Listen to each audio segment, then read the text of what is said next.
Methods of communication. Now सबसे पहले बेटा ये क्वेश्चन आएगा तुमको करीबन 4 मार्क का।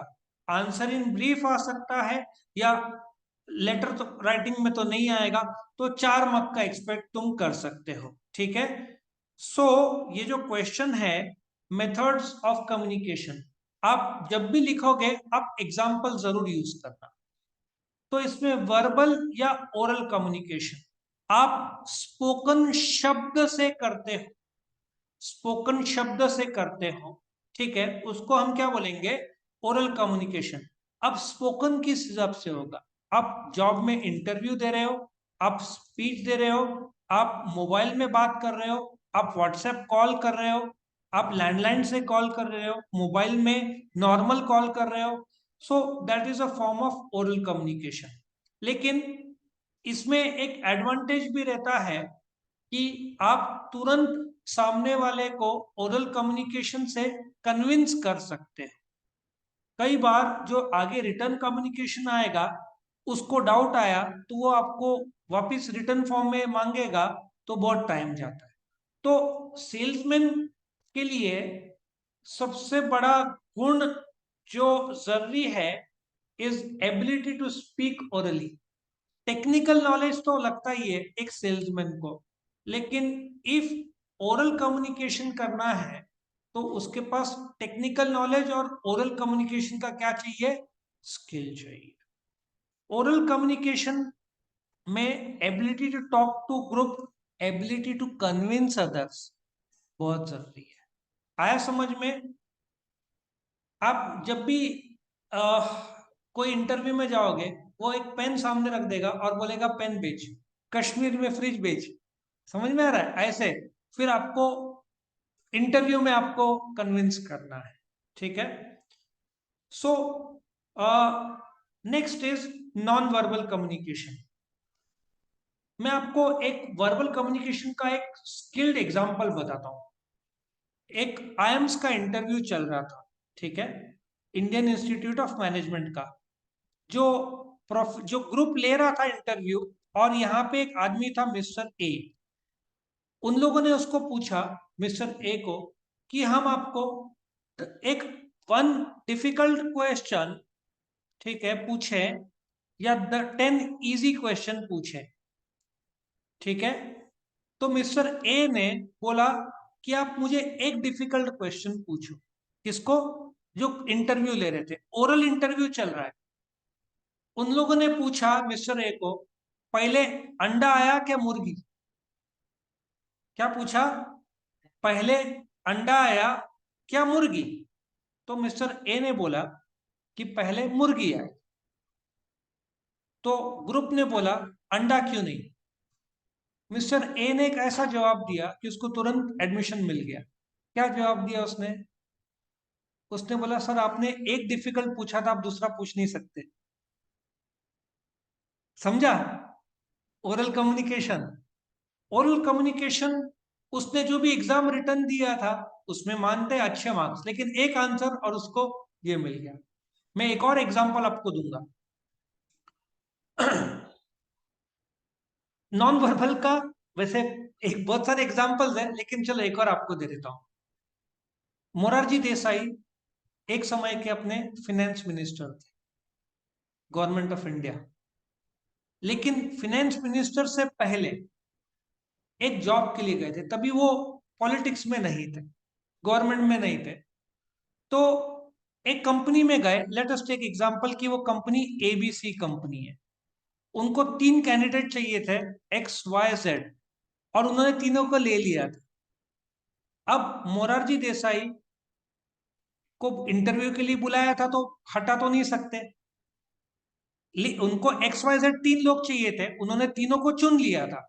अब एबीसी को मोरारजी देसाई को लेना था नहीं, तो उन्होंने मोरारजी देसाई को बुलाया था, तो वापस तो खाली भेज नहीं सकते, तो बुलाया, चल तेरा इंटरव्यू लेके। उनका प्लान था उसको, उनको भगा देना। तो एक इंटरव्यूअर ने ऐसे पूछा एबीसी में से कि सपोजिटली इफ आपको सेलेक्ट नहीं करेंगे, मोरारजी देसाई को क्या बोला, यदि आपको सेलेक्ट नहीं करेंगे तो क्या? वैसे भी सिलेक्ट तो करने वाले थे ही नहीं वो, बराबर ना। उन्होंने XYZ 3 कैंडिडेट को सिलेक्ट तो कर लिया था। मोरारजी देसाई ने एक ऐसा जवाब दिया कि उन्होंने एक और पोजीशन क्रिएट किया मोरारजी देसाई के लिए खास, और उसको जॉब दिया। क्या जवाब दिया होगा मोरारजी देसाई? मोरारजी देसाई ने एबीसी वालों को बोला कि सर कोई बात नहीं, यदि मुझे जॉब नहीं मिला तो मैं सोचूंगा इंडिया बहुत बड़ा देश है, शायद मेरे नसीब में इससे बड़ा और अच्छा जॉब मिल जाए। वो लोग इतने इम्प्रेस हुए उसके आंसर से, उसको बोला कि हमने 3 चुन लिया था, तेरा आंसर साहब इतने इम्प्रेस हो गए, हम तेरे लिए चौथा पोजीशन क्रिएट कर रहे हैं कल से आज। देखो जवाब का ताकत। तो ओरल कम्युनिकेशन पूरा जिंदगी बदल देता है, बहुत काम का कम्युनिकेशन है। दूसरा, non verbal communication. Non verbal communication actually माना जाता है कि आपका जो शब्द है वो सिर्फ 10 से 15 तक का इफेक्ट डालता है। आपका body language, facial expression, eye contact, silence, symbol, science, gestures. ना बहुत सारे, ये मैंने कॉमेडी डांस विद कपिल में आई थिंक असरानी के मुंह से सुना था। जब लोग एक्टिंग के गुण सीखते हैं तो एडोल्फ हिटलर में क्या खासियत थी कि पूरा जर्मन के देश के नौजवानों को जीव को मारने के लिए प्रेरित कर दिया। तो Adolf Hitler non verbal communication में एक प्रकार का मास्टर थे। वो क्या था? तो ये लोग क्या करते थे जर्मनी में, जगह जगह हिटलर के बोर्ड पहले से लगा देते थे, ठीक है, जिससे लोगों का एक अवेयरनेस आए। दूसरा, हिटलर के भाषण में आप देखो, फेशियल एक्सप्रेशन, वो स्ट्रेट खड़ा रहता था, दोनों पैर में इक्वल वजन, एक आवाज का जोर, लेकिन आवाज का जोर कम ज्यादा, पिच, थ्रो, स्पीड, और जो चेहरे के एक्सप्रेशन, हाथ के जेस्चर्स, उनका स्वास्तिक का साइन पता है ना, हिटलर का साइन पता है ना, स्वास्तिक जैसा साइन था, अपना पवित्र सिंबल है स्वास्तिक, वैसा टाइप का उन्होंने साइन बनाया था। Eye contact. तो ये 80 to 90% कम्युनिकेशन का पार्टिसिपेट करता है, ऐसे माना जाता है। और कई बार आपके पापा या मम्मी नाराज है, बात नहीं कर रही, तो आप समझ जाते हैं कुछ तो गड़बड़ी हो गया, और आपके मन में आता है कि भाई एक बार डांट दे तो मैटर खत्म हो जावे। कुछ भी नहीं बोल रही तो और अंदर से लगता है अरे क्या हो रहा है, समझ में आ रहा है?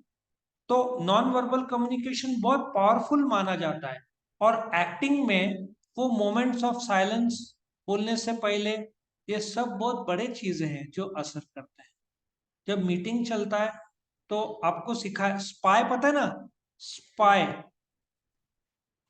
तो इन लोग को सिखाया जाता है, आप पकड़े भी गए तो डरो मत, उसके आंखों में लगातार देखते रहो, मतलब उसको लगेगा कि जो आप बोल रहे हो वो सही बोल रहे हो, ठीक है। तो जैसे मैंने बताया, स्पाई को आंखों में लगातार देखने को बोला जाता है ताकि सामने वाला चेहरे का एक्सप्रेशन ना रीड करे। ये सब ट्रेनिंग स्पाई ट्रेनिंग में दिया जाता है। तो non verbal communication 80 to 90% part play करता है फॉर कम्युनिकेशन। अगला है रिटर्न कम्युनिकेशन। रिटर्न कम्युनिकेशन बहुत पावरफुल इसलिए माना जाता है क्योंकि कोर्ट ऑफ लॉ में प्रेजेंट होगा। एक एग्जांपल मैं देता हूं, एक कंपनी ने बोला हमारी कार 25 से 28 किलोमीटर पर लीटर का माइलेज देगी, ठीक है। उसको ड्राइविंग में 17 से 18 मिला, वो कोर्ट में चला गया कि ये गलत दिया। कंपनी ने बोला कि नहीं, 25 to 28, हमने ऐसा बोला नहीं था। उसने वो कागज ना, ब्रोशर जो बोलते हैं, पैम्पलेट, वो दिखा दिया कोर्ट में। तो कंपनी फंस गई, कंपनी को जुर्माना लग गया। तो रिटर्न कम्युनिकेशन किस रूप में होता है? रिपोर्ट्स, लेटर्स, सर्कुलर्स, मेमोज, ठीक है ना, कई सारे रूप में आप रिटर्न कम्युनिकेशन करते हो। लेकिन रिटर्न कम्युनिकेशन बाहर के लोगों को जब आप करते हो या बात करते हो राइटिंग में, आपका कंटेंट, आपका राइटिंग शैली बहुत कुछ कंपनी के बारे में बताता है। यदि आपने रिटर्न कम्युनिकेशन किया और उसमें स्पेलिंग मिस्टेक्स किए तो सामने वाला आपके कंपनी को सीरियसली लेगा ही नहीं। या कागज बहुत पतला है या इंक बहुत लाइट है, ये सब में कंपनी का नाम खराब होता है। इसलिए रिटर्न कम्युनिकेशन के लिए कागज 70 तो नहीं, कम से कम 80 90 100 जीएसएम, कागज की जाड़ापन जो है उसको जीएसएम से मेजर करते हैं। उसको बहुत वर्ल्ड क्लास लोग कागज बनाते हैं, टॉप क्वालिटी लेजर प्रिंटिंग से करवाते हैं। तो रिटर्न कम्युनिकेशन आपने देखा होगा, जब आप बिल लेते हो तो कवर में डाल के देता है, देखा है कभी? ये सब एक तरीका है सामने वाले को अपना स्टैंडर्ड बताने का। So return communication should be able to convey, but ये कहाँ पे दिया जाता है? आपको ऑर्डर प्लेस करना हो, उसके पहले आपने कोटेशन बोला हो, आपको कोई कंप्लेंट है बैंक में, आपको अकाउंट ओपन करना हो, ये सब जगह आप रिटर्न कम्युनिकेशन करना चाहेंगे। रिटर्न कम्युनिकेशन में दिक्कत यह है कि उसको कोई डाउट आता है तो वापस वो राइटिंग में आपको देगा कि क्लैरिफाई करो। इसलिए स्टार्टिंग से ही आपके सेंटेंसेस शॉर्ट और क्लियर होने चाहिए, क्योंकि रिटर्न कम्युनिकेशन का पहुंचेगा उसको, फिर वो जवाब देगा, इंस्टेंट रिजल्ट नहीं है, दिस विल टेक टाइम। कई सारे प्रकार है। अब मैंने बताया था ना, नोटिस में एनुअल जनरल मीटिंग का 21 डेज पहले भेजते हैं, उसमें एजेंडा रहता है, सर्कुलर रिपोर्ट्स, मीटिंग खत्म होने के बाद 15 दिन के अंदर मिनट्स करना पड़ता है।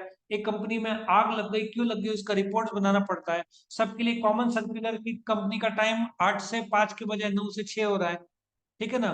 तो ये सब बताने के लिए रिटर्न कम्युनिकेशन यूज होता है। आया समझ में? अब रिटर्न कम्युनिकेशन का मेरिट्स और लिमिटेशंस में अगली वीडियो में डिटेल फॉर्म में बताऊंगा। तो यहाँ पे ये जो मेथड्स ऑफ कम्युनिकेशन खत्म होता है।